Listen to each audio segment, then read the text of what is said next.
Nagsimula sa simple na pasulyap-sulyap, nagpapapansin sa'yo. Umabot sa palitan ng mga mensahe, kilig na kilig ako. Kamusta? Kain na? Hello, maganda umaga.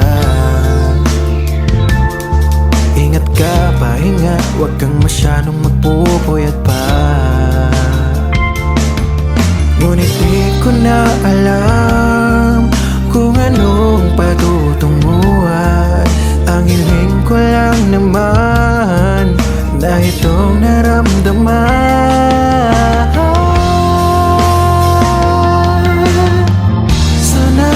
Sana naman ay mapagbigyan na at nang mapakinggan ang tibok ng puso ko sa'yo lang. Nararamdaman ng tunay na kaligayahan. Sana naman mapagbigyan ang tibok ng puso.